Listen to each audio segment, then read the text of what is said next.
Jangan lupa di subscribe, like, share, dan komen sama tombol loncengnya juga. Thank you.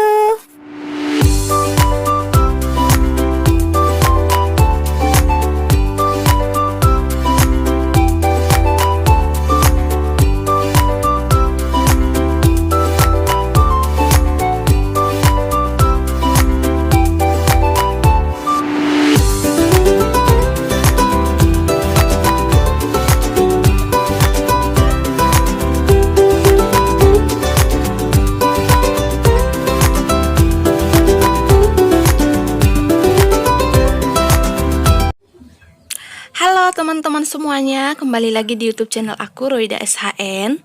Dan buat kamu yang baru pertama kali mampir di channel ini, terima kasih ya udah klik videonya. Semoga video-video yang kami buat, yang aku buat, bisa bermanfaat untuk kamu. Jadi di sini hari ini kita mau belajar payet lagi. Dressnya seperti ini ya teman-teman. Nanti kita akan payet di bagian pinggangnya, nih. Kalau bisa nanti di bagian tangannya juga, di bagian karetnya, kemudian di bagian leher. Bentuk dressnya seperti ini. Kain satin Roberto kombinasi tile glitter. Oke, jadi bahan-bahan yang kita pakai seperti biasa. Ini ada mutiara, ada bintang-bintang, ada batu-batu. Kemudian mutiaranya itu bermacam-macam juga. Nanti kita kombinasi. Oke, teman-teman, kita mulai. Yang pertama kita simpul dulu benangnya seperti ini. Kemudian seperti biasa, kita usahakan bagian simpulan benangnya itu di dalam gitu. Di dalam seperti ini kan. Jadi kita tusuk dia dari dalam, kemudian kita ikat di bagian atasnya. Nih. Setelah selesai seperti itu, baru kita mulai memayatnya. Jadi di sini aku memayat itu cuma sekedar aja ya, nggak begitu padat dan nggak begitu rame juga. Jadi kita buat hanya sebagai pemanis saja di bagian pinggangnya seperti ini. Dan untuk aturannya sendiri, aturan payetnya kita nggak pakai aturan, kita tusuk-tusukin aja mutiara-mutiaranya seperti ini. Mudah-mudahan nanti hasilnya menarik gitu. Aduh. Jadi kadang aku kalau memayat itu yang susah bagian menusuk-nusuknya, teman-teman. Bagian menusuk payetnya, apalagi dia payet yang kecil. Jadi itu aku agak kesusahan. Seperti ini ya. Nih. Ini bisa kita pakai satu-satu, kita campur-campur. Seperti ini.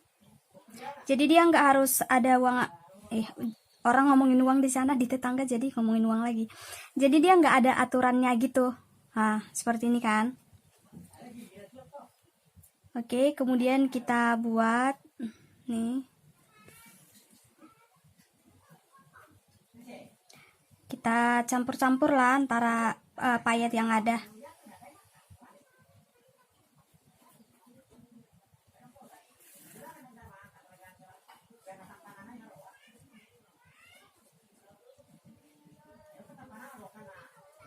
Jadi kalau misalnya udah selesai seperti ini kan udah ada beberapa payet ya.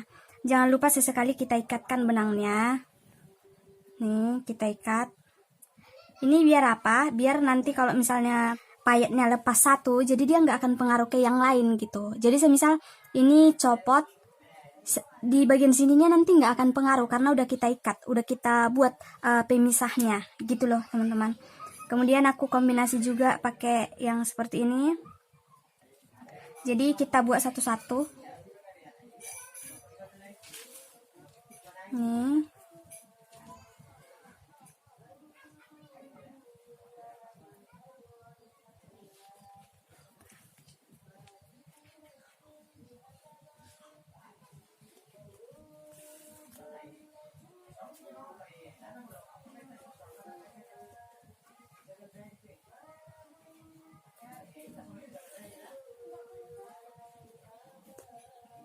Nih, kira-kira seperti ini. Jadi ini kita ulangi ke selanjutnya gitu. Baru kita buat payetnya. Oke.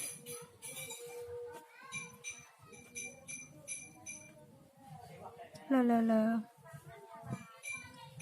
Kita buat lagi payet yang sesuai gitu ya. Menurut kita yang mana yang cocok, baru kita jahit-jahitkan seperti ini. Jadi yang kemarin teman-teman yang nanya, ada yang tanya gini kan, Kak, gimana caranya biar memayat itu cepat, cantik, dan kelihatan mewah? Sebetulnya nggak ada sih yang memayat itu cepat. Semakin payetnya banyak, pasti prosesnya juga lama. Kemudian semakin motifnya bagus atau kreasinya bagus, maka akan terlihat sepertinya mewah gitu. Jadi, apa namanya? Sarannya ya gini aja. Kalau teman-teman misalnya mau cepat dan kelihatan cantik juga, yang bisa aku sarankan payet seperti ini, teman-teman. Payet tabur-tabur seperti ini. Jadi ini kan bagian pinggangnya kita payet. Bisa kita naikkan juga, kita tabur-tabur ke bagian atasnya, di atas pinggangnya, mutiara-mutiaranya, ke bawah juga bisa gitu. Sama seperti leher juga. Seperti leher kan, kalau misalnya udah kita buat payet melingkar di bagian lehernya, bisa kita jatuh-jatuhkan ke bawah atau kita tabur-tabur ke bawah gitu. Karena memang kalau payet yang kecil-kecil kayak payet batang, payet pasir, itu prosesnya lama teman-teman. Apalagi payetnya itu padat gitu kan. Karena payetnya kan kecil-kecil, harus kita tusuk satu-satu. Jadi nggak ada yang bisa cepat, cantik, dan mewah. Memang harus ada prosesnya gitu.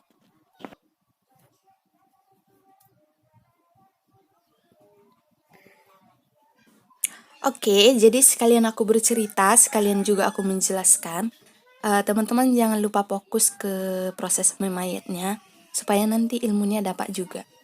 Jadi gini, kemarin ada juga yang bertanya, Kak, kalau misalnya kita memayat itu, tembus nggak ke dalam? Maksudnya ke puringnya sampai ke bawah gitu.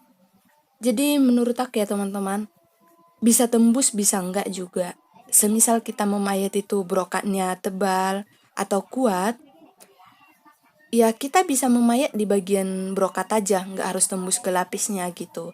Itu akan kelihatan lebih rapi lagi karena kan nggak ada benang-benang yang berserabut di bawah gitu kan.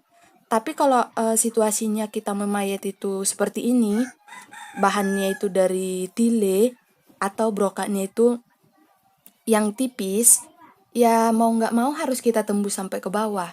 Karena takutnya kalau misalnya kita memayatnya cuma di atas, kita nggak tembus ke bawah, tilennya itu nggak kuat menahan payetnya gitu. Jadi sah-sah aja kalau misalnya mau kita sembunyikan di bagian brokatnya nggak sampai ke bawah, semisal bisa lebih bagus lagi. Tapi kalau misalnya nggak bisa, kita tembus ke bawah pun nggak apa-apa. Yang penting dia jangan sampai apa namanya? Jangan sampai berselemak ya di bawah. Apa bahasanya? Berserabut gitu. Usahakan jahitannya, potongan benangnya di bawah itu rapi gitu. Jadi itu sah-sah aja ya teman-teman. Kira-kira seperti itu sih kalau mau mayat. Jadi kita jangan bawakan pusing gitu. Baju yang kita lihat cantik-cantik, payetnya rapi di luar itu, ya di balik itu pasti ada benang yang apa bahasanya, lalu lalang. Yang itulah gitu. Pasti banyak benangnya di belakang yang berserabut juga. Tapi ya itu diusahakan ikatannya rapi ya. Kira-kira seperti itulah caranya. Oke, kita lanjutkan seperti ini teman-teman.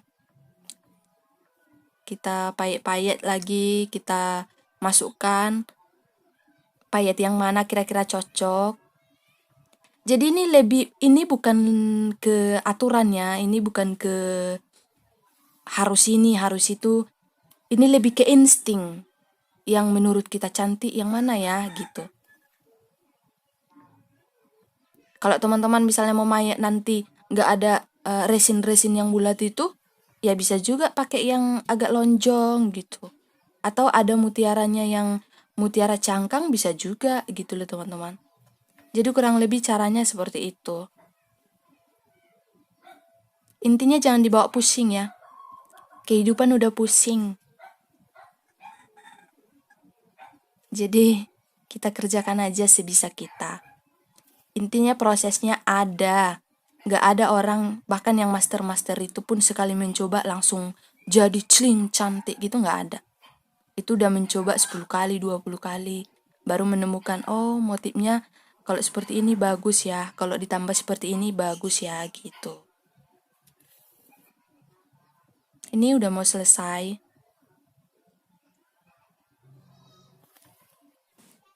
Oh ya teman-teman, terima kasih banyak buat kalian semuanya yang udah selalu dukung YouTube channel kami, yang udah selalu mampir, komen, bahkan request.